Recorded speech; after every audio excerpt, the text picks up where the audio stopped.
सीतानाथ समारंभां श्रीरामानन्दार्य मध्यमाम् अस्मदाचार्यपर्यन्तां वन्दे गुरुपरम्पराम्।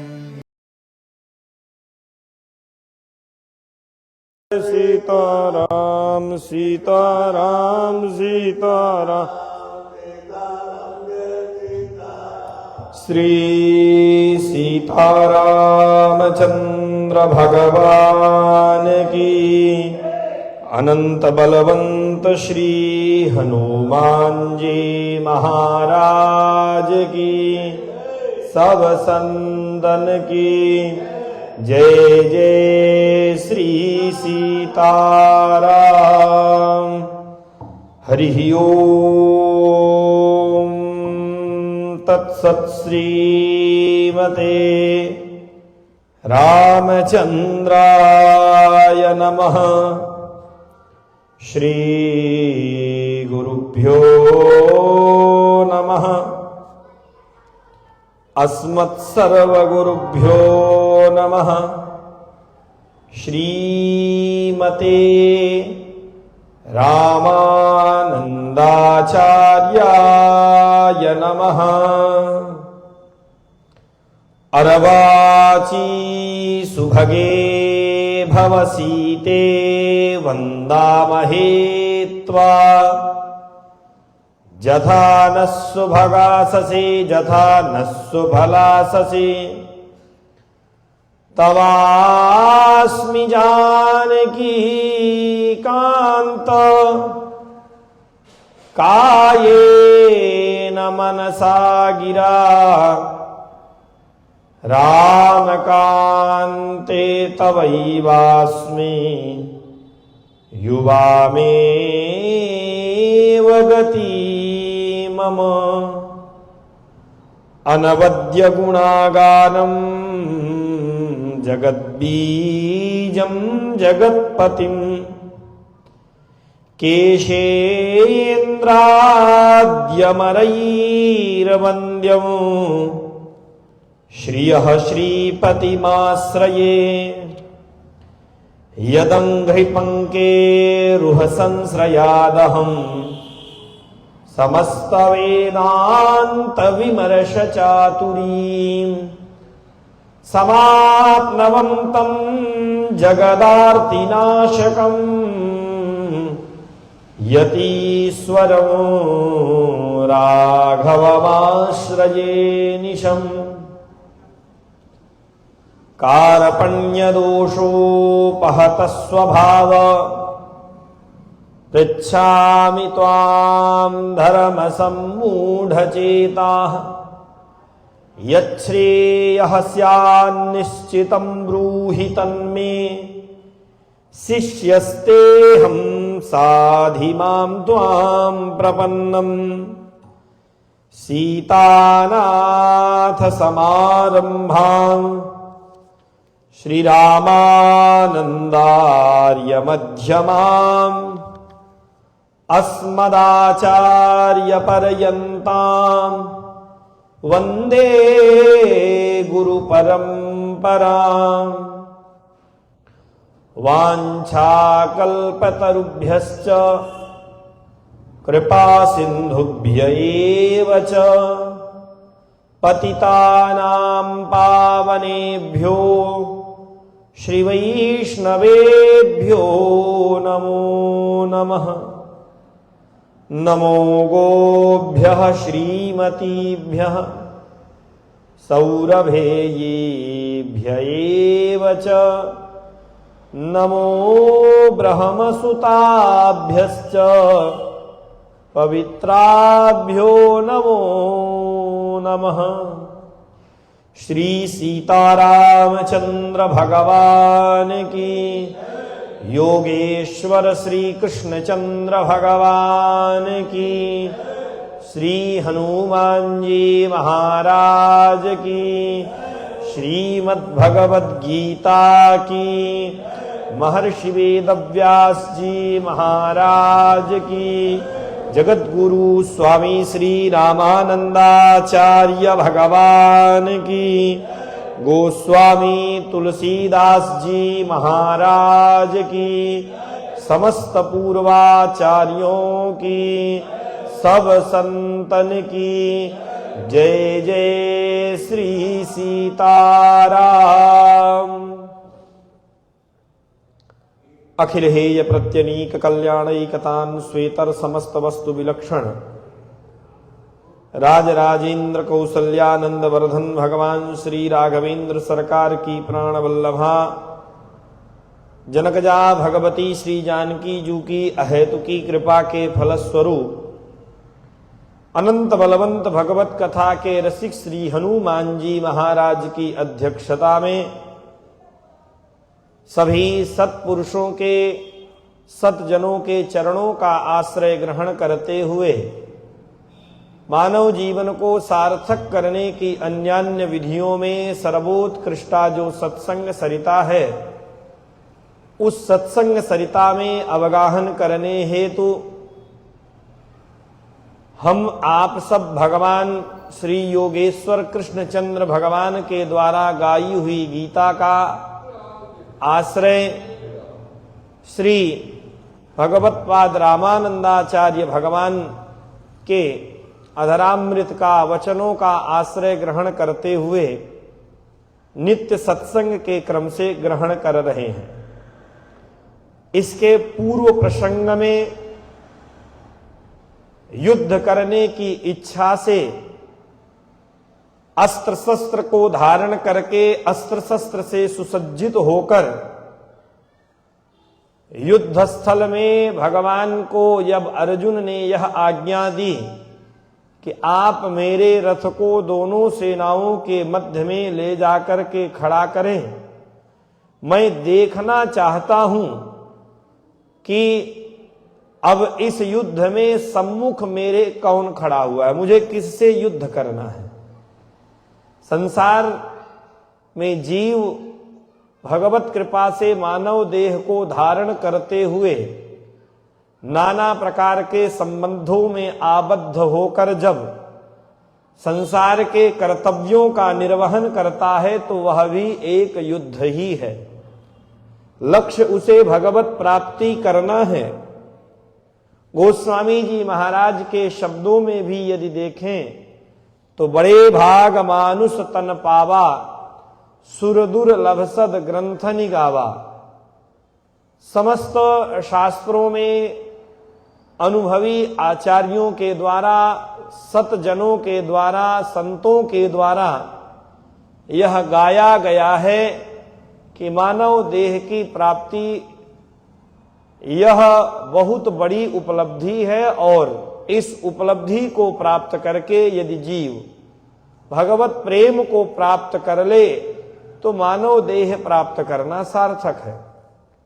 अर्जुन की भांति भगवत प्रेम को लक्ष्य करके आचार्यों के द्वारा निर्दिष्ट होकर धर्म शास्त्रों का आश्रय ग्रहण करते हुए धर्म शास्त्रों की आज्ञा को केंद्र में रखकर हम आप सब अर्जुन की भांति युद्ध के ही इस रणांगण में हम सब खड़े हैं। अर्जुन के सम्मुख युद्ध में भीष्म पितामह, गुरुदेव द्रोणाचार्य ये सब हैं और हम सबके भी सम्मुख संसार का कोई न कोई संबंध, कोई न कोई आसक्ति, कोई न कोई मोह किसी न किसी रूप में सम्मुख खड़ा होता है और हम सब किं कर्तव्य विमूढ़ होते हैं अर्जुन की भांति कि हमें करना क्या चाहिए।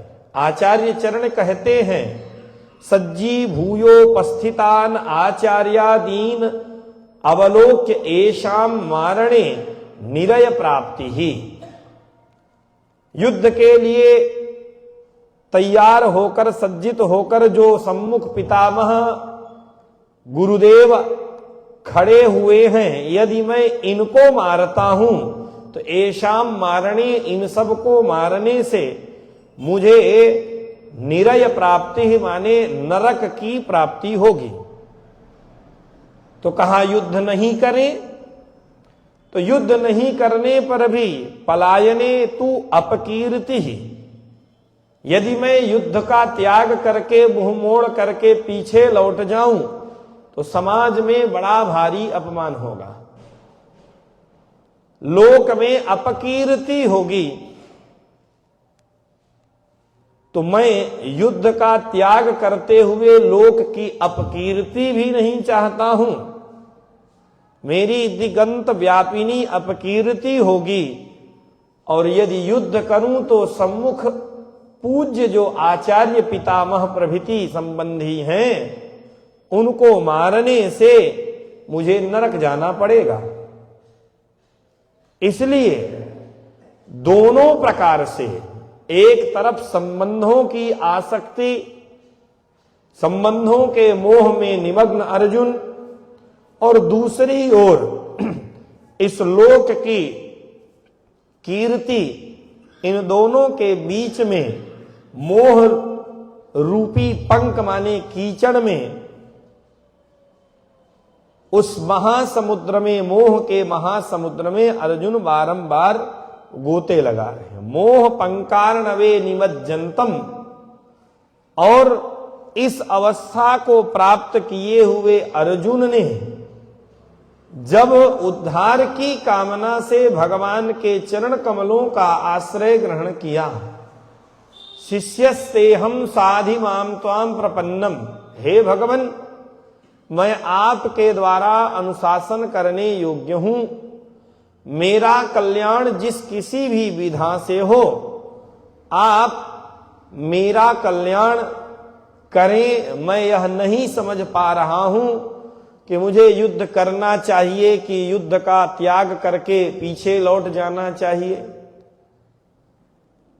अथवा मैं यह भी नहीं जान रहा हूं कहने पर युद्ध करते हुए मुझे विजय की प्राप्ति होगी अथवा मैं पराजित हो जाऊंगा। कतरन्नह गरिया, मेरे लिए श्रेष्ठ क्या है, मैं युद्ध करूं अथवा न करूं, मुझे यह कुछ भी समझ में नहीं आ रहा। इसलिए हे भगवान मैं आपकी शरण ग्रहण करता हूं। इस प्रकार से मोह रूपी इस महासमुद्र में गोते लगाते हुए अर्जुन ने जब भगवान की शरण ग्रहण की, तब स्वभक्तम अर्जुनम उद्देश्य, अपने भक्त अर्जुन को उद्देश्य करके दया सागर भगवान श्री कृष्णचंद्र ने अर्जुन के कल्याण की इच्छा से, अर्जुन को लक्ष्य करके हम सबके कल्याण की इच्छा से अर्जुन के मोह का नाश करने में समर्थ भगवान ने द्वितीय अध्याय में अध्यात्म विद्या का उपदेश दिया। अर्जुन को भगवान ने देह के स्वरूप का बोध कराया। भगवान ने सीधे सीधे कहा कि हृदय की गहराइयों का जो अनुभव है वह वाणी से प्रकट होकर के सम्मुख आवे तब बात अलग होती है। हे अर्जुन, तुम वाणी से जिन शब्दों का उच्चारण कर रहे हो ये सब पंडितों वाली भाषा है, बातें तुम्हारी पंडितों वाली है, लेकिन स्थिति तुम्हारी बहुत नीचे की है। तुम स्वर्ग नरक की बात कर रहे हो, तुम धर्म अधर्म की बातें कर रहे हो, तुम पूज्य अपूज्य की बातें कर रहे हो, लेकिन तुम्हारा जो व्यवहार है यह व्यवहार एक आपामर जीव का जो होता है वही तुम्हारा व्यवहार है।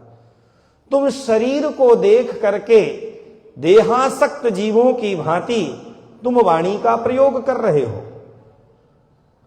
तुम्हारे द्वारा यह जो व्यवहार किया जा रहा है यह किसी पंडित का नहीं है, यह यथार्थ विषयिणी बुद्धि जिसकी हो, ऐसे पंडा विषयिणी बुद्धि वाले पंडित की तो ये बात नहीं है। जन्म मरण धर्म कत्वेपि आत्मनः अस्थान मोह महिमा मृतस्य तस्य पुनरुत्पत्ति ही सत्वात्। तुमने ये जितनी भी बातें कही हैं यह सारी बातें जन्म मृत्यु के रहस्य को जानने वाले व्यक्ति के द्वारा कभी नहीं कही जाएगी। यदि तुम स्वयं को देह मानते हो, भगवान ने तो पहले स्वरूप बोध कराते हुए नत्वेवाहम जातु नासम, यहां से भगवान ने प्रारंभ किया और यह बताया कि हे अर्जुन, तुम देह नहीं हो, तुम्हारा नाश हो जाएगा, अथवा सम्मुख ये जो राजा खड़े हैं इनका नाश हो जाएगा, अथवा मैं शरीरधारी दिखाई दे रहा हूं मेरा नाश हो जाएगा। मैं इस शरीर के पहले नहीं था, तुम इस शरीर के पहले नहीं थे, अथवा ये सारे राजा नहीं थे, ऐसी कोई बात नहीं है। तुम आत्म स्वरूप हो और आत्मा का मूल स्वरूप न जायते म्रियते वा कदाचित। आत्मा का न जन्म होता है, आत्मा न मृत्यु की अवस्था को प्राप्त होती है। आत्मा अविकारी है, जायते, अस्ति, वर्धते, अपक्षीयते, ये जो 6 विकार कहे गए हैं, जायते से लेकर के नश्यति, न जायते, म्रियते, इस संकेत से 6 विकार शून्यता का बोध भगवान ने अर्जुन को कराया। और भगवान ने कहा कि देह से युक्त यह जो आत्मा है, देह विशिष्ट यह जो आत्मा है, इसमें आत्मा का ही अस्तित्व है। यह शरीर तो वस्त्र की भांति है, जैसे वस्त्र धारण करके त्याग दिया जाता है और बड़ी प्रसन्नता से संपूर्ण जीवन में जीव वस्त्रों का त्याग करके नवीन वस्त्रों को बड़ी प्रसन्नता से धारण करता है। तो प्रारब्ध भोग भोगने के लिए इन शरीरों का भी जीवात्मा वर्ण करती है। और जीवात्मा का जो मूल स्वभाव है, मूल स्वरूप है, उस रूप में प्रसन्नता अथवा शोक, इन समस्त भावों से वो रहित है। वह तो नित्य आनंद स्वरूप है। सच्चिदानंद का अंश होने के कारण सीकर ते त्रैलोक सुपासी, जो आनंद सिंधु सुख राशि, उन परब्रह्म परमात्मा का अंश होने के कारण यह भी सर्वदा आनंद स्वरूप है। इन विकारों से उसका कोई संबंध नहीं है। आरोपित संबंध होने के कारण जीव दुख का अनुभव करता है। आत्मा नित्य है और नित्य पदार्थ का विनाश नहीं होता है।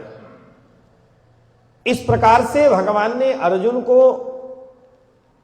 अर्जुन के मूल स्वरूप का बोध कराया और एक अंश में यह भी बात कही भगवान की, चलो तुम्हारे कहने पर भी यदि शरीर की दृष्टि से देखा जाए, तुम अपने आप को शरीर मानते हो, कदाचित लोक व्यवहार में जो प्रसिद्धि है उस प्रसिद्धि के आधार से भी यदि तुम अपने आप को जन्म मृत्यु वाला मानो, जन्म भी हो रहा है, मृत्यु भी हो रही है, देह दृष्टि से ही सही, लेकिन यदि आत्मा को तुम इस स्वरूप वाला मानो तो भी तुम्हें मोह नहीं करना चाहिए। मोह करने के योग्य बिल्कुल नहीं हो, क्योंकि यदि ये देह ही आत्मा है तो देह विनाश से जो आत्मा का विनाश हो गया, उसे नवीन देह की प्राप्ति फिर से होना ही है। और जो जन्म लिया है, भले शरीर दृष्टि से तुम मानो, उसकी मृत्यु भी अवश्यम भावी है। आत्म दृष्टि से देखो तो नित्य है, अविनाशी है, तो शोक नहीं करना चाहिए। देह दृष्टि से यदि देख रहे हो तो यह विनाशी है, जन्म मृत्यु के स्वभाव वाला है, नित्य निरंतर यह अनुभव का विषय है, इसलिए भी तुम्हें शोक नहीं करना चाहिए। भगवान ने बारंबार बड़े विस्तार से दूसरे अध्याय में ये सारी बातें कही और भगवान ने इसके अनंतर अर्जुन को इंद्रिय संयम का उपदेश दिया। इंद्रिय संयम का उपदेश देते हुए भगवान ने सावधान किया कि बहिरिंद्रियों को नियंत्रित करते हुए यदि मन को नियंत्रित नहीं किए तो जैसे ही बहिरिंद्रियों का संबंध विषयों से होगा तो ये मन इतना चंचल है आपके नियंत्रण करते हुए भी यह विषयों की ओर इंद्रियों को लेकर के चला जाएगा। इसलिए साधक को, जीव को बहिरिंद्रियों को नियंत्रित करते हुए भी मन को नियंत्रित करने पर विशेष ध्यान देना चाहिए। मन को भगवान के चरण कमलों में लगाना चाहिए। मन की गति इतनी विलक्षण है कि मन को रोका नहीं जा सकता है। जिस प्रकार से संयम करते हुए बहिरिंद्रियों पर नियंत्रण करने का जीव प्रयत्न करे, वैसे मन को रोका नहीं जा सकता है विषयों से अलग करके। चंचलम ही मनः कृष्णो, यह जो अर्जुन की जिज्ञासा है उसका संकेत करते हुए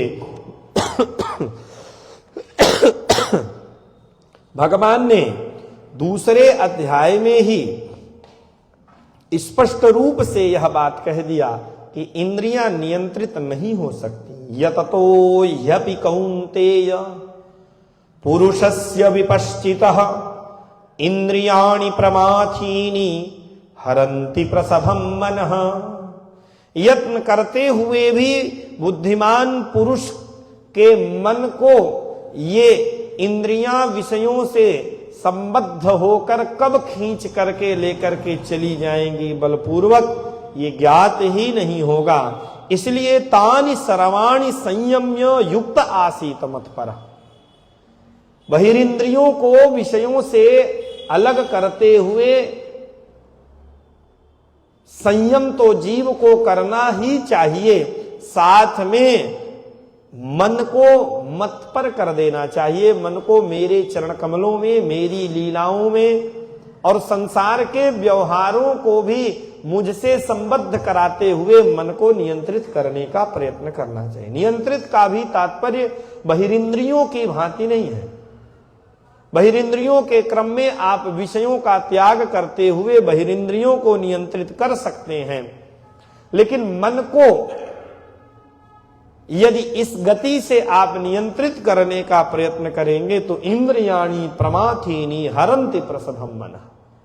मन को तो मत पर करें। यत् करोसि यदस्नासि यज्जुहोसि ददासि यत्। इस प्रकार से जीव को अपनी इंद्रियों को मत पर कर देना चाहिए। भगवान ने महर्षि वाल्मीकि जी से संवाद के क्रम में जीवों को सावधान करते हुए महर्षि वाल्मीकि जी के द्वारा अपने निवास के 14 स्थानों का निर्धारण कराया, श्री गोस्वामी जी महाराज के शब्दों में। तो उनमें भगवान के रहने का एक स्थल उन भक्तों का हृदय है जो अपने समस्त व्यवहारों को भगवत परायण करके रखते हैं। तुम ही निवेदित भोजन करही, प्रभु प्रसाद पट भूषण धरही। इस वृत्ति से जो अपना जीवन निर्वहन करते हैं, जगने से लेकर के शयन पर्यंत चाहे संसार के व्यवहारों का निष्पादन करिए, संसार के व्यवहारों का पालन करते हुए कर्तव्य परायणता में अपने आप को समर्पित करें, और चाहे तो भगवत प्रेम की प्राप्ति में अपने आप को भगवान से ही लगा के समाहित करें। लौकिक पारलौकिक दोनों विधियों में जो नित्य निरंतर भगवत स्मरण में निमग्न रहते हैं, उन भक्तों का हृदय मेरा निवास है। महर्षि वाल्मीकि कहते हैं कि हे भगवान, वो आपका निवास है। ठाकुर जी ने अर्जुन को सावधान करते हुए यह दिव्य उपदेश दिया, और यह दिव्य उपदेश देते हुए कैसे यदि जीव विषयों की ओर अपनी इंद्रियों को नियंत्रित न करे तो कैसे वह आसक्त होता है, उसकी आसक्ति इच्छा के रूप में ध्यायतो विषयान पुंसः, विषयों का चिंतन करते हुए आसक्ति में परिणत होती है। वह आसक्ति जीव को बारंबार प्रेरित करती है उस पदार्थ की प्राप्ति के लिए। हृदय में कामना का ज्वार बढ़ता है, ज्वार भाटा बढ़ता है, और वह कामना जब पक जाती है, जीव उसके लिए प्रयत्न करता है, तो परिणाम में द्वेष जो बाधक होंगे उनसे होता है, क्रोध होता है, बुद्धि नष्ट हो जाती है और नहीं चाहते हुए वह अपना अहित अपने आप स्वयं करता है और अपने इस अहित में संसार को बारंबार दोषी घोषित करता है। इसलिए मन को नियंत्रित रखते हुए राग द्वेष वियुक्तस्तु विषयानिंद्रियैश्चरन् आत्मवश्यैर्विधेय आत्मा प्रसादम अधिगच्छति। भगवान ने बड़ा सुंदर निरूपण करते हुए अंतिम में एषा ब्राह्मी स्थिति पार्थ नैनाम प्राप्य विमुह्यति स्थित्वा स्यात्मन्त कालेपि ब्रह्म निर्वाण मृच्छति। भगवान ने यह दिव्य उपदेश करते करते ब्राह्मी स्थिति का, समाधि की स्थिति का, भगवत प्रेम की जो चरमोत्कर्षावस्था है उस अवस्था की प्राप्ति का बड़ा सुंदर निरूपण किया है और अर्जुन को उसमें प्रतिष्ठित होने का संकेत किया।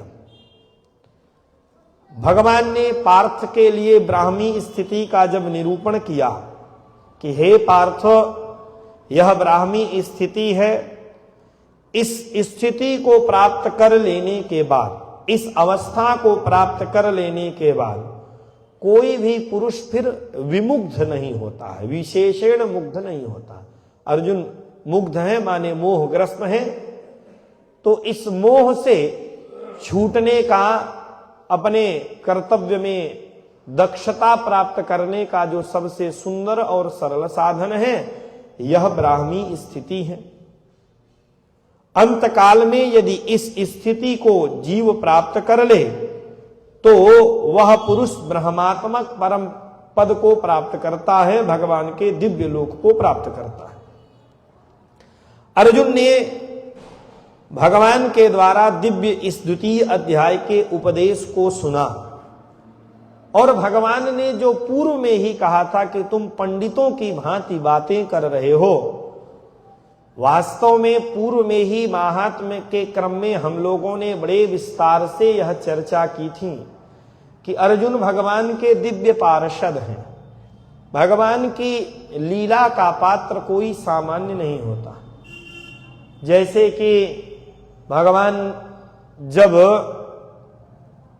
मनु शतरूपा की कामना को पूर्ण करने के लिए पुत्र रूप में उनके प्रकट होने का जब उन्हें वचन दे दिए, तो भगवान की लीला के अंग के रूप में भगवान जो आगे कहेंगे निश्चरहीन करो मही विप्रधेनु सुर संत हित, इन सबको संपादित करने के लिए कोई प्रतिद्वंदी चाहिए, निश्चर उतना बढ़े।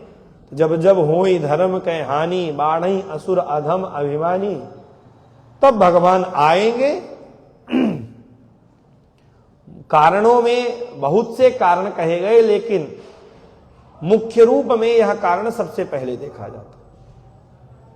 तो इस प्रकार से भगवान के प्रतिद्वंदी के रूप में जिस प्रताप भानु की चर्चा हम लोग सुनते हैं, यह प्रताप भानु और कोई दूसरा नहीं है, भगवान का परम प्रिय मित्र है, पुराण अंतर की कथा से। और भगवान की लीला को विशेष रूप से संपादित कराने के लिए प्रतिद्वंदी रूप में खड़ा हो रहा। निषाद राजगुह भगवान के परम प्रिय मित्र हैं और बाल्यावस्था में भगवान ने जो संकल्प कराया कि आज मैं शिकार खेलने जा रहा हूं, आज लक्ष्य का भेदन केवल मैं करूंगा, मेरे शिकार का यदि कोई अन्य लक्ष्य भेदन किया तो उसे मृत्युदंड दे दिया जाएगा। भगवान की विलक्षण लीला। भगवान सिंह का पीछा करते हुए वन में गए और वह सिंह छिप करके भगवान पर आक्रमण कर दिया। निषाद राजगुह ने कहा हमें मृत्युदंड स्वीकार है, लेकिन भगवान का कोई अहित नहीं होना चाहिए, हमारे मित्र का कोई अहित ना हो, और उन्होंने उस शेर की गर्दन उतार दी और वही फिर मृत्युदंड के रूप में देश निकाला दे दिया गया। और वहां रह करके वो प्रतीक्षा करते हैं, भगवान के पार्षद, भगवान के मित्र, भगवान की लीलाओं के अंगभूत होकर भगवान की अनुकूलता में सारे कार्य करते हैं। भगवान के पार्षद श्री अर्जुन जी को किसी भी प्रकार का मोह यथार्थ रूप में नहीं है, लेकिन जब तक कोई कारण नहीं बनेगा तब तक यह दिव्य उपदेश हम जैसे जीवों के लिए प्रकट कैसे होगा। और उसमें भी हल्का फुल्का कारण हो तो दूसरे अध्याय में ही बातें खत्म हो जाती। तो अर्जुन ने लीला में ही मैं मोहग्रस्त हूं उसका प्रतिपादन करते हैं, और तीसरे अध्याय में ही अपने आप को मैं बड़ा भारी मुमुक्षु हूं, मुझे मोक्ष की इच्छा है, आपने यह जो दिव्य उपदेश किया है इस दिव्य उपदेश में दो प्रकार का आपने विभाग बनाया। एक को तो आपने कर्म का अधिकारी बताया और दूसरे को आपने ब्रह्म चिंतन के लिए ब्राह्मी स्थिति का उपदेश किया। तो अर्जुन कह रहे हैं कि ब्राह्मी स्थिति को प्राप्त करना ही सबसे बढ़िया है। काहे के लिए संसार के कर्मों में फिर से हम फंसे? जो मोक्ष की इच्छा वाला होगा, जो ब्राह्मी स्थिति को प्राप्त करने का इच्छुक होगा, जो मुमुक्षु होगा, वह संसार के कर्मों में क्यों फिर से लगेगा? यही बात अर्जुन ने स्पष्ट रूप से प्रदर्शित करते हुए लीला में ही सही हम लोगों के लिए कही। अर्जुन ने कहा, न च श्रेयोनुपश्यामि हत्वा स्वजनमाहवे, मुझे तो मेरा श्रेय चाहिए, मेरा कल्याण चाहिए, और जीव का कल्याण केवल ब्रह्म सुख में है, ब्राह्मी स्थिति में है, भगवत प्रेम में है। हे ठाकुर जी, आप मुझे इतना उपदेश करते हुए, ब्राह्मी स्थिति भी बताते हुए आप कह रहे हैं कि कर्मण्येवाधिकारस्ते, तुम्हें कर्म करना है, तो आपके द्वारा यह जो दिव्य उपदेश किया गया कि योगस्थः कुरु कर्माणि, इस वचन के द्वारा मुझे यह अब समझ में नहीं आ रहा कि मुझे करना क्या चाहिए। मुमुक्षु पुरुषों के द्वारा प्राप्त करने योग्य जो स्थिति है, जिसका वर्णन वेद वेदांत में किया गया है, जिस पर तत्व का निरूपण किया गया है शास्त्रों में, उस परतत्व की प्राप्ति में ही मुझे लगना चाहिए। दूरेण ह्यवरम कर्म, यह जो सारी बातें आपने कही, युद्धस्थल में आपने बताई हैं, स्वजनों को मारने से हमें श्रेय की प्राप्ति होने वाली नहीं है। आपने दूसरा साधन जो बताया है, मोक्ष, असीम सुख का जो कारण है, आपने वह जो बताया, तो हे जनार्दन, आप उसके विषय में बताते हुए दो मार्ग जो आपने निर्धारित किए, मेरे लिए कर्म का निर्धारण क्यों किया? कर्मण्येवाधिकारस्ते, यह बात जो आपने कही भगवन, वह बात मुझे समझ में नहीं आ रही है। जायसी चेत कर्मणस्ते मता बुद्धिर्जनार्दन, तत्किं कर्मणि घोरे माम नियोजयसि केशव। हे केशव, आप मुझे, यदि आपने स्वयं निरूपण किया, दो विभाग आपने बनाए और ब्राह्मी स्थिति को आपने सर्वश्रेष्ठ बताया, तो कर्म की अपेक्षा श्रेष्ठ बुद्धि में मुझे नहीं लगाते हुए, ब्राह्मी स्थिति में नहीं लगाते हुए, जैसे अर्जुन ने संभवतः यह समझा कि इंद्रिय संयम करते हुए, एकांत में बैठ करके, माला फेरते हुए, संसार का त्याग करके, लड़ाई झगड़ा सब छोड़ छाड़ करके और बढ़िया भगवान का भजन करें, और भगवान का भजन करते हुए हमें ब्राह्मी स्थिति प्राप्त हो जाएगी। आपने इतना सारा उपदेश किया और मुझे कह रहे हैं कि चलो तुम युद्ध करो, कर्मण्येवाधिकारस्ते, तुम्हारा कर्म है। जैसा आजकल समझ में भी आता है कि घर में हुई खटपट तो चल बाबा के मठ पर। तो इस प्रकार से यदि कर्म और ब्राह्मी स्थिति, ये जो दो मार्ग हैं, कर्म की अपेक्षा ब्राह्मी स्थिति माने ब्रह्म चिंतन, अंतर स्थिति की जो बात आपने बताई, बुद्धि को आपने श्रेष्ठ बताया, तो फिर मुझे इस घोर कर्म में क्यों लगा रहे हैं? हे जनार्दन, स्वजन मनोरथ पूरक विद्यांगतया मोक्षोपयोगिनः कर्मणः सकाशाद बुद्धि एव साक्षात मोक्ष साधनतया जायसी श्रेष्ठा मता चेत तरही हे केशव अर्थात हे सर्वेश्वर किम इति घोरे हिंसा प्रधाने युद्धाख्ये कर्मणि माम तत्परायण मत अनन्य भक्तम नियोजयसी। भगवान को अर्जुन कह रहे हैं, तस्मात् उत्तिष्ठ कौन्तेय। भगवान ने कहा, भगवान से अर्जुन ने अपनी ओर से यह शिकायत की कि मैं आपका अनन्य भक्त हूं। जीव भी जब मनोकामनाएं पूर्ण नहीं होती है तो भगवान के सामने बैठ करके लेखा जोखा पूरा सुनाता है कि हम इतना जप करते थे, हम इतनी माला करते थे, इतने बार अभिषेक करते थे, हमने इतनी बार कथा सुनी, लेकिन आपका इतना भजन करने के बाद भी हमारा कोई काम नहीं बना, क्या फायदा यह सब करने से? अर्जुन कह रहे हैं कि मैं आपका अनन्य भक्त हूं, मैंने अभी तक के जीवन में केवल आपका वर्ण किया। युद्ध के लिए आपने जब मुझे अवसर प्रदान किया तो एक तरफ आपकी नारायणी सेना थी, एक तरफ आप थे, और आप स्मरण करिए मैंने आपका चयन किया। मैं आपका परम भक्त हूं, मैं आपका अनन्य भक्त हूं, मैं आपका अनन्य भक्त हूं। और हे भगवान, आप मुझे कह रहे हैं तस्मात् उत्तिष्ठ कौन्तेय, हे अर्जुन तुम उठो और युद्ध करो। यह बात मुझे ठीक नहीं लग रही है। स्वजन के मनोरथ को पूर्ण करने वाले हे श्री कृष्ण, हे भक्तवत्सल, ज्ञान के अंग होने से मोक्ष में उपयोगी जो कर्म है जिसका आपने उपदेश किया, उस कर्म में जीव यदि लगेगा तो कर्म के अभिमान से, ये पंडिताई वाली बात है अर्जुन की, कर्म के अभिमान से जीव फिर से उसमें आसक्त होता चला जाएगा। और ऐसा धर्मशास्त्र भी उपदेश करते हैं, हम आप सब भी अनुभव करेंगे।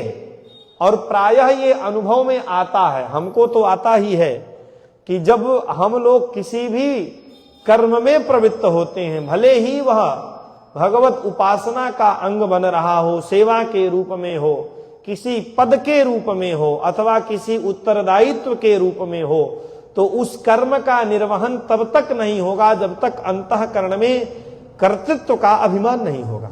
सब लोग तो हनुमान जी महाराज हो नहीं सकते हैं। सब लोग तो हनुमान जी महाराज के जाते समय कि जिमि अमोघ रघुपति कर बाना, यही भांति चले हनुमाना, इस प्रकार से तो सब लोग नहीं हो सकते हैं कि हनुमान जी से पूछो कि कौन हो, अरे हम काहे को कुछ है। हनुमान जी तब तक कुछ नहीं बोले, जामवंत जी परेशान हो गए जगाते जगाते उनको कि बाल्यावस्था में तुम ये थे, तुम ये थे, तुम ये थे, तुम स्मरण करो। और जैसे ही उन्होंने कहा कि राम काज लगी तब अवतारा, तुरंत ही भय पर्वताकार। तब जाकर के यदि हमारे बारे में कुछ कहो तो हमारे अंदर जो भी शक्ति है जिसका आप अनुभव कर रहे हैं उसमें मेरा कोई अस्तित्व नहीं है। जिनको देहाभिमान है, भगवान के कार्य के लिए सारे वानर वहां पर खड़े हैं और सब अपने अपने बल का वर्णन करते हैं समुद्रोल्लंघन के लिए, और सबको समुद्र का उल्लंघन भगवती श्री जानकी जी के लिए ही करना है। कौन अपना बल दिखाने के लिए व्यर्थ में जा रहा है? सब लोग बैठे हैं कि भगवती श्री जानकी जी का अन्वेषण करने के लिए यह जो दल आया है दक्षिण दिशा में, इसके मुख्य सेनापति श्री अंगद जी हैं, और उनकी इच्छा यह है कि मैं तभी वापस जाऊंगा जब भगवती श्री जानकी जी के बारे में हमें पता चलेगा। संपाति ने बताया, सब ज्ञात है। अब ये कोई नहीं कह रहा है कि भगवान का कार्य यहां पर है। सब कह रहे हैं, उनमें से कोई कहता मैं 10 कोस जा सकता हूं, ये मैं आ गया है भगवान का कार्य, लेकिन उसमें अहम आ गया। कोई कहता मैं 20 कोस जाऊंगा, कोई कहा 30 कोस जाऊंगा, कोई 40। अंगद ने कहा मैं तो पार चला जाऊंगा लेकिन वापस नहीं आ सकता हूं। तो आप वहां तक कार्य तक पहुंच भी जाएं, लेकिन यदि मैं है तो कहा तुम्हारे उस पार जाने का क्या मतलब है, तुम हो कौन? यहां तो उद्देश्य भगवान का कार्य है, यदि वो पूर्ण नहीं हो रहा तो तुम्हारे उस पार जाने का कोई औचित्य नहीं है। हनुमान जी महाराज जा सकते हैं लेकिन कर्तृत्वाभिमान शून्य है। संभवतः अर्जुन शास्त्र की इसी मर्यादा का संकेत कर रहे हैं कि हे भगवान, आपने उपदेश किया तस्मात् उत्तिष्ठ कौन्तेय कर्मण्येवाधिकारस्ते, तुम्हारा कर्म में अधिकार है, तुम उठो और युद्ध करो। यह जो भगवान कह रहे हैं युद्धाय कृत निश्चय, ऐसे नहीं ये इधर उधर का संशय छोड़ दो कि मारूं कि ना मारूं, विजय होगी कि पराजय, सब छोड़ो और कृत निश्चय एकदम संकल्प कर लो कि मुझे युद्ध करना ही है और युद्ध करो। अर्जुन ने कहा कि यह जब तक अभिमान पुष्ट नहीं होगा तो कर्तव्य बुद्धि बनेगी नहीं। सावधान कर रहे हैं अर्जुन कि भले ही गृह का त्याग करके, संसार के संबंधों का त्याग करके हम लोग आ गए हैं, लेकिन यदि कर्तव्य बुद्धि से हम लगे तो बड़ी सावधानी की आवश्यकता है। केवल भगवत कार्यमान करके लगे तभी बच सकते हैं, नहीं तो यह अभिमान हमें बांध ले जाएगा। संत दरियाव जी का बड़ा सुंदर एक पद है कि संतों कहां गृहस्थ कहां त्यागी।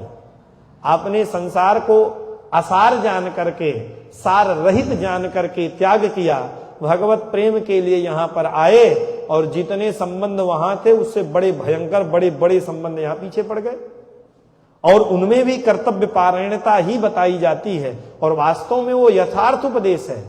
कोई भी जीव बिना कुछ किए रह नहीं सकता, लेकिन वहां अभिमान और भगवत कार्य करते हुए कार्यों की पूर्णता पर जो वाहवाही और जय जयकार होती है, उसमें यश, उस यश का कैसे भी करके संरक्षण करना है, अपयश से बचना है, ये भय।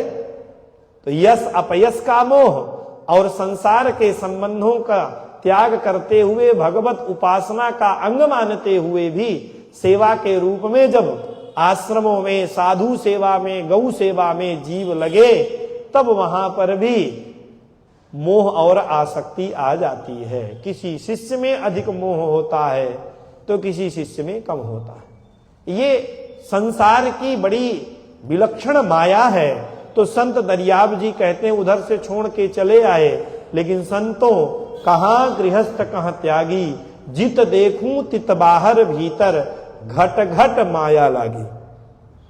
उतना बड़ा संसार छोड़ करके चले आए, लेकिन पूरा घर यहीं पर साथ ही लेकर के चल रहे हो। आपने 5 तत्व का ये पूरा शरीर धारण कर रखा है, घर के लिए चाहिए क्या होता है? तो कहा कि माटी की भीत पवन का खंभा। माटी की भीत माने ये सबसे अधिक इसमें पार्थिव अंश है, 5 भौतिक तत्वों से बने शरीर में। तो माटी की भीत माने पृथ्वी के अंश से इसकी दीवारें खड़ी हुई हैं। पवन का खंभा, प्राण वायु जो चल रही है 5 प्रकार से, प्राण अपान व्यान उदान समान, उस रूप में शरीर को धारण करके रखा है। खंभा गिर जाए, घर धराशायी हो जाता है, तो ये हवा ही रोक करके रखी है। बड़ा लंबा पद है, उसको सार में केवल यदि हम लोग श्रवण करें तो आगे बताते हैं कि मन भयो पिता मनसा भई माई। यह जो जीवात्मा है इस शरीर से घर बना लिया, घर में माता पिता चाहिए, तो मन भयो पिता, यह मन ही पिता हो गया। और मनसा भई माई माने यह जो इस मन की जो वृत्तियां हैं, प्रत्येक क्षण में जो नई नई कल्पनाएं हैं, इसी माता के रूप में माता पिता के द्वारा कई सृष्टियां दिन भर चलती रहती। आशा तृष्णा ये पुत्रियां हो गई। तो जैसे जैसे एक संसार के निर्माण में गृहस्थ को घर की आवश्यकता है, माता पिता की आवश्यकता है, भाई बहन की आवश्यकता है, पुत्री की आवश्यकता है, पुत्र की आवश्यकता है, तो भले लौकिक रूप में सब त्याग कर दिए, लेकिन साथ में ही सब लेकर के चल रहे हैं। वन में बैठी घर घर डोले, बैठे रहो जंगल में सब छोड़ करके, लेकिन ये भगवान की विलक्षणा माया है। अर्जुन यही संकेत कर रहे हैं कि 2 प्रकार के, हे भगवान आपने जो मार्ग बताए हैं, इन दो प्रकार के मार्गों में हे जनार्दन, ज्ञान के अंग होने से मोक्ष में उपयोगी जो कर्म है, साधनभूत यह जो कर्म है, इस कर्म की अपेक्षा साक्षात मोक्ष ही जीव के लिए श्रेष्ठ है। इस कर्म के मार्ग से चलते हुए गुरुजनों का यदि प्रत्येक क्षण आश्रय ग्रहण न करे, यदि धर्म शास्त्रों का नित्य निरंतर अनुशीलन न करे, धर्म शास्त्रों का आश्रय ग्रहण न करे, तो साधक होने से भी उसके पतन की संभावना कहीं न कहीं से बनती है। ऐसा धर्म शास्त्र ही कहते हैं, माया की विलक्षण स्थिति का निरूपण करते हुए। और यदि बुद्धि ही आपकी, माने यह जो आपका स्वरूप चिंतन जो बताया गया, सभी कर्मों का त्याग करके बैठ करके आपका चिंतन करें, तो यह श्रेष्ठ मार्ग है। तो हे केशव, हे सर्वेश्वर, आप मुझे फिर से उस घोर किम तत्किम कर्मणि घोरे संकेत कर रहे हैं, और इस घोर शब्द के द्वारा ही यह सारी बात संकेत में अर्जुन ने कह दी। किम इति घोरे, घोरे का तात्पर्य हिंसा प्रधाने युद्धाख्ये कर्मणि, हिंसा रूपी ही ये कर्म है, क्योंकि मैं क्षत्रिय हूं और मेरा कर्तव्य है, मुझे धर्म के लिए युद्ध करना चाहिए, और मैं जब युद्ध करूंगा तो होगी तो उसमें हिंसा ही। तो आप उस भयंकर कर्म में, और लौकिक दृष्टि से यदि देखें सबको उद्देश्य करते हुए, तो जो जीव जिस कर्म का अधिकारी है, वर्ण की दृष्टि से, आश्रम की दृष्टि से और धर्म की दृष्टि से, वर्ण माने ब्राह्मण क्षत्रिय वैश्य के रूप में जो कर्म कहा गया, आश्रम अर्थात ब्रह्मचारी गृहस्थ वानप्रस्थी और सन्यासी के रूप में जो कहा गया, और धर्म कहने का तात्पर्य धर्म अलग नहीं है, फिर भी कोई किसी का पिता है, कोई किसी का भाई है, कोई किसी का मित्र है, तो भगवान ने जैसे प्रत्येक संबंधों का निर्वहन किया, तो उन प्रत्येक धर्म में प्रतिष्ठित रहते हुए, पितृत्व धर्म का निर्वहन करते हुए, मातृत्व धर्म का निर्वहन करते हुए, पुत्रत्व धर्म का निर्वहन करते हुए जो भी कर्म बनेंगे, वो सारे के सारे कर्म कहीं न कहीं से फिर से संसार में लगाने वाले। तो तत्किम कर्मणि घोरे, इस भयंकर कर्म में हे भगवान आप मुझे क्यों लगा रहे हैं? ये युद्ध नामक जो कर्म सम्मुख है, हे भगवान आप उसमें क्यों लगा रहे हैं? उसमें आपका परायण जो आपका अनन्य भक्त है, आप अपने इस भक्त को उस युद्ध में क्यों नियोजित कर रहे हैं? तत्किम कर्मणि घोरे माम नियोजयसि केशव। भगवान ने जो अर्जुन को संकेत किया था तस्मात् उत्तिष्ठ कौन्तेय, उसके लिए अर्जुन ने अपना पक्ष रखा कि हे भगवान आप अपने इस वचन के द्वारा मुझे क्यों प्रेरित कर रहे हैं? आपने ही कहा ऐसा ब्राह्मी स्थिति, तो मैं सबका त्याग करके, आपने कहा मत परायण, तो अपने मन को आपके परायण कर देता हूं, अपनी इंद्रियों को संसार के विषयों से अलग कर देता हूं, एकमात्र आपका चिंतन करता हूं।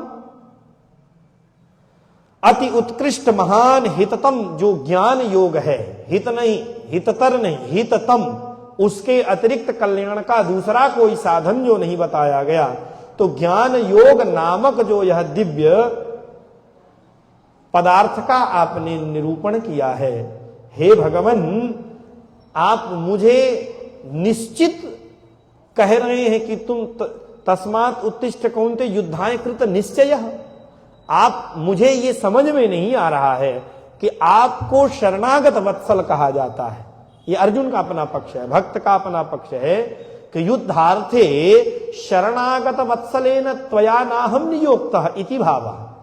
आप शरणागत वत्सल हैं, मैं आपकी शरण ग्रहण कर चुका हूं, और आप जैसे शरणागत वत्सल के द्वारा मुझ जैसे शरणागत साधक के लिए फिर से उसी कर्म में, घोर कर्म में नियुक्त किया जाना, यह किसी भी प्रकार से ठीक है। नाहम नियोक्तव्यः, मैं इस कर्म में लगाने योग्य नहीं हूं, मैं नियोक्तव्य नहीं हूं।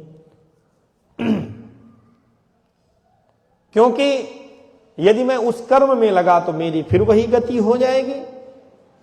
पुनः अतिहीन कर्म में आप मुझे नियुक्त कर रहे हैं, हे भगवान यह ठीक नहीं है।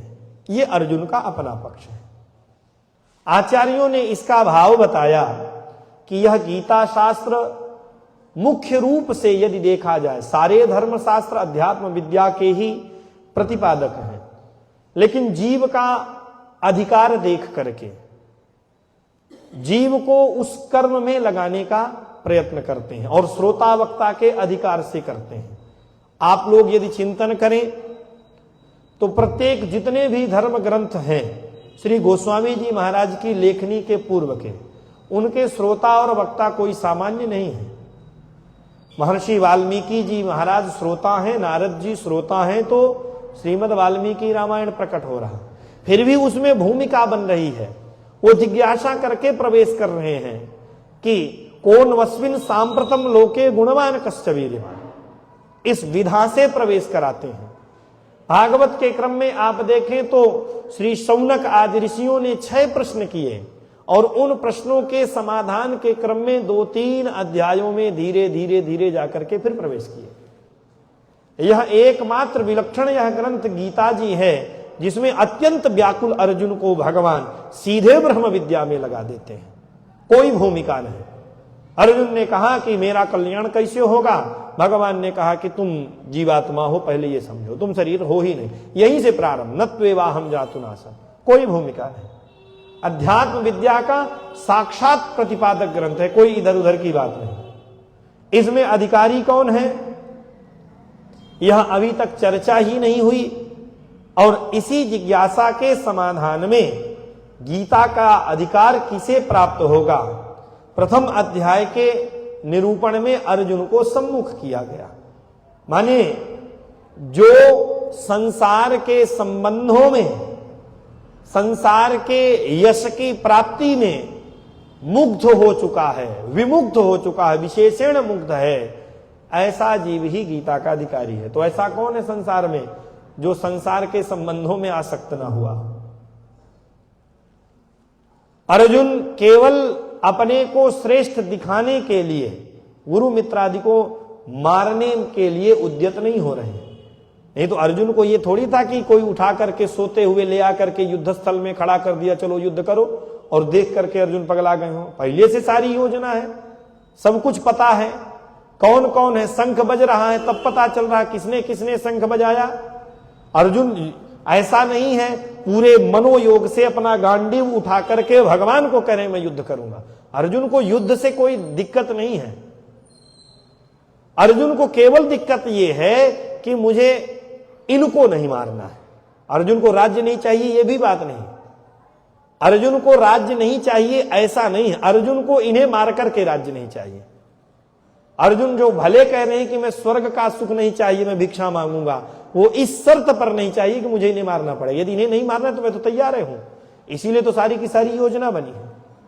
और इसी प्रकार से हम सब लोग हैं, शोक समुद्र में निमग्न हैं, संसार में रहते हुए अपने संबंधियों की महत्वाकांक्षाओं के अधीन होकर उनकी प्रसन्नता के लिए, उनको प्रसन्न करने के लिए अपने आप को उनके योग्य बनाते हुए, उनके अनुकूल करते हुए संसार में सारे प्रयत्नों को करते हैं। और हम इतने अभागे होते हैं कि हमारा सारा प्रयत्न व्यर्थ होता है, ये कभी संतुष्ट नहीं होते। मैं बारंबार कहा करता हूं, गजग्राह को यदि सामने रखें तो इतने बड़े गज को खा करके ग्राह का एक बार पेट भर सकता है। हालांकि खाएगा नहीं क्योंकि भगवान रक्षण करने, फिर भी ग्राह का पेट भर सकता है। लेकिन संसार में फंस करके, संसार के अनुकूल होते हुए हम सब कर्म करते हुए अपने आप को समाप्त कर दें, संसारियों की वासनाएं नहीं नष्ट हो सकती हैं, संसार के संबंधियों की इच्छा कभी पूर्ण नहीं हो सकती है। अर्जुन संसार के सम्मुख स्वयं को श्रेष्ठ दिखाते हुए शोक समुद्र में निमग्न होकर के अपने इन पूज्यों का वध नहीं करना चाहते। दूसरा भाव में बारंबार स्मरण करता हूं कि यह सब देखते हुए, युद्ध करते हुए भी अर्जुन ने यह कल्पना नहीं की थी कि जिनको लेकर हम जा रहे हैं हमारे पक्ष वाले भी मरेंगे। और जब दोनों पक्षों को देखा है मध्य में रथ को खड़ा करने के बाद, तो अर्जुन यह देखता है कि जब उधर से बाण छूटेंगे तो मेरा भी पुत्र यहां पर है, द्रौपदी के 5 पुत्र हैं,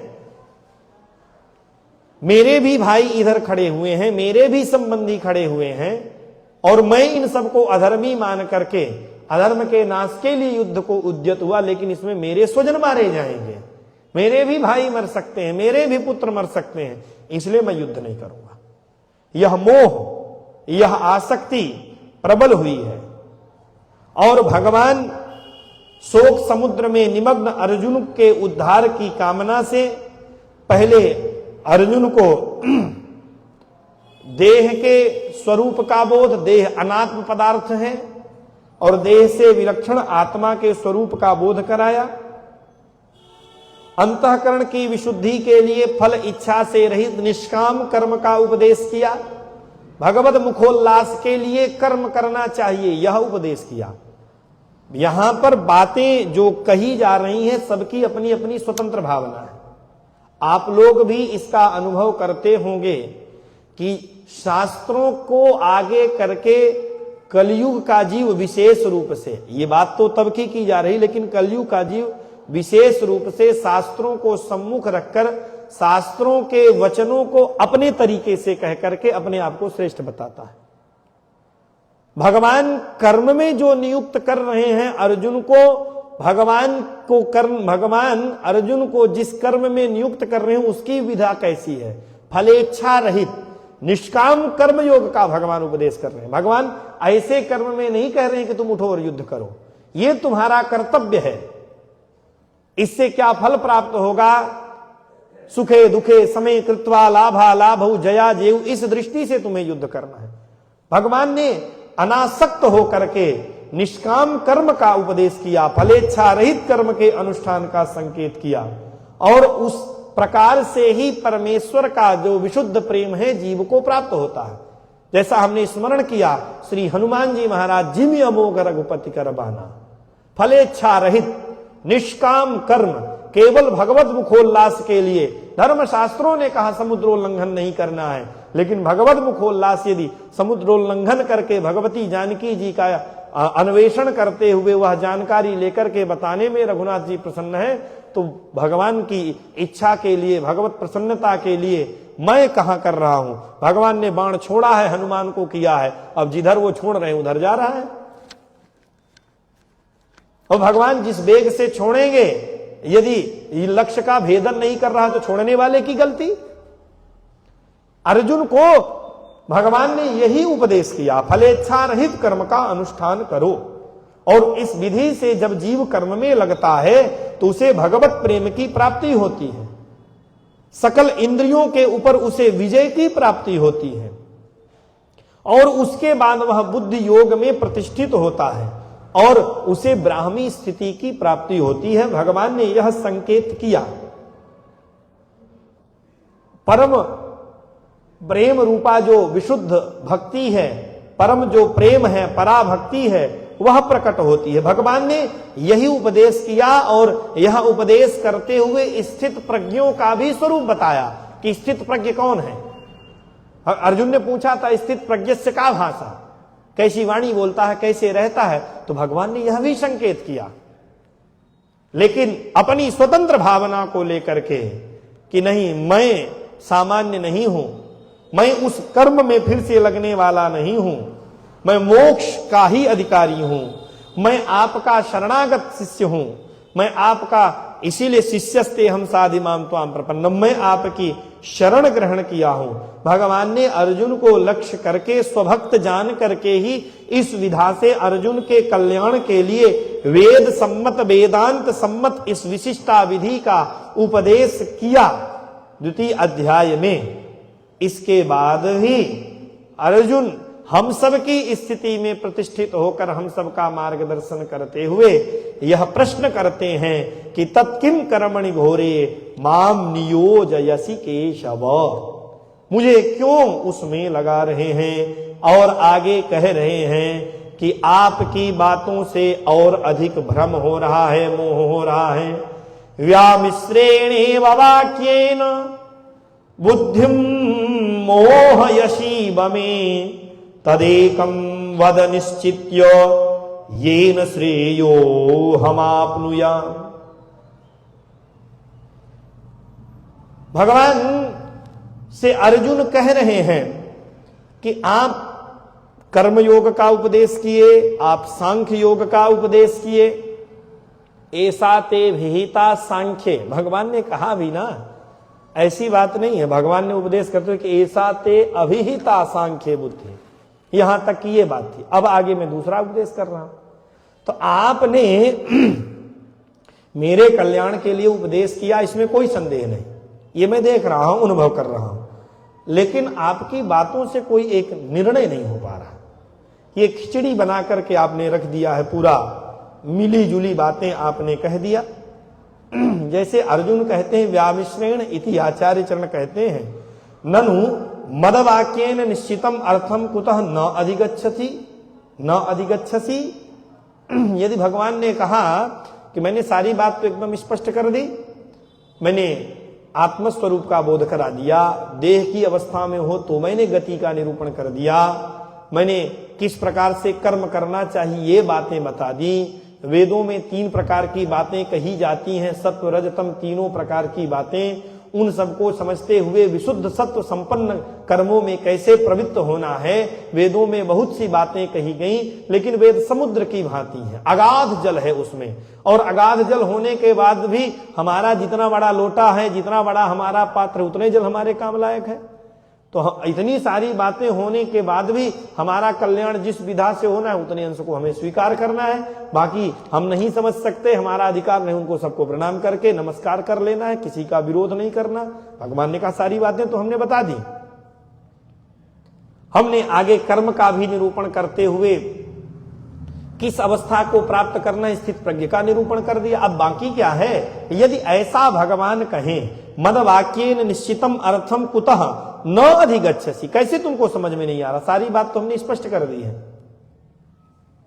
तब उस बात को लेकर के अर्जुन अपना पक्ष रख रहे हैं। व्यामिश्रेणेव वाक्येन, व्यामिश्रेणेव अर्थात सम्मिलितार्थकेनेव एव वाक्येन में बुद्धिम मोहयसीव, अर्थात जो बात मैंने कहा सम्मिलितार्थ, सरल शब्दों में खिचड़ी, चावल है इसमें कि दाल है, अलग अलग करना है दोनों, लेकिन अलग अलग करके दिखाओ तो अलग अलग नहीं कर सकते क्योंकि वो खिचड़ी है। तो आपने 2 बातें बताई, आपने सांख्य योग और कर्म योग ये 2 बातें बताई, लेकिन उसमें से अलग अलग कौन है ये कहीं से कुछ समझ में ही नहीं आया। सम्मिलितार्थ है, ये दोनों एक के पूरक से दिखाई दे रहे हैं, और यदि 2 हैं तो 2 नाव में एक साथ पैर कैसे रखें, ये अर्जुन का अपना पक्ष है। भाई एक ही नाव में पैर रखा जाएगा, लेकिन आपने जो कहा तो सम्मिलितार्थक आपके ये दोनों मार्ग बताए गए। तो हे भगवान, इस सम्मिलितार्थक माने दोनों मार्गों के जब रहस्य को देखा जाए तो दोनों एक दूसरे के पूरक हैं, सम्मिलित हैं। तो आप मेरी बुद्धि को विमुग्ध कर रहे हैं, ऐसा मुझे लग रहा है। यदि आपका वाक्य मेरी बुद्धि के व्यामोह के लिए नहीं है, क्योंकि आप जगत गुरु हैं, कृष्णम वंदे जगत गुरु, इसमें भी कोई संदेह नहीं है। आप जगत के हित के लिए, जगत हितानुशासनायैव, जगत के कल्याण के लिए ही उपदेश करते हैं। तो जिस पदार्थ का आप उपदेश कर रहे हैं, जिन वाक्यों का आप व्यवहार कर रहे हैं, जिन वचनों से आप मुझे उपदेश कर रहे हैं, उनको मैं नहीं समझ पा रहा। बुद्धिम मोहयसीव में आपने निश्चित मेरे लिए उपदेश किया। बड़ा सुंदर पूर्व पक्ष रखा आचार्य चरण ने। यदि भगवान कहें, अर्जुन ने पहले श्लोक में जो कहा तत्किम कर्मणि घोरे माम नियोजयसि केशव, तो भगवान कहें कि मदवाक्येन निश्चितार्थम कुतः न अधिगच्छसि, मैंने तो सारी बात कह दी, तुम मेरी बात क्यों नहीं समझ पा रहे हो। तब अर्जुन अपना पक्ष रखते हैं कि आप की जो बातें हैं, आप वास्तव में सही उपदेश कर रहे हैं, मैं आपके ऊपर प्रश्न चिन्ह नहीं लगा रहा हूं, लेकिन मेरी बुद्धि मंद है, मेरी उतनी गति नहीं है। किंतु ममैव धियः मान्द्या तथा प्रतीति ही, मेरी बुद्धि मंद है, अति शिथिल बुद्धि वाला मैं हूं, और अति शिथिल बुद्धि वाला होने के कारण मैं इन रहस्यों को नहीं जान रहा। बुद्धि की मंदता के कारण मुझे जैसा प्रतीत हो रहा, आप गुरु जी हैं, आपके सामने छिपाना क्या है, मैं साफ साफ कह दिया कि आप मुझे घोर कर्म में क्यों लगा रहे हैं।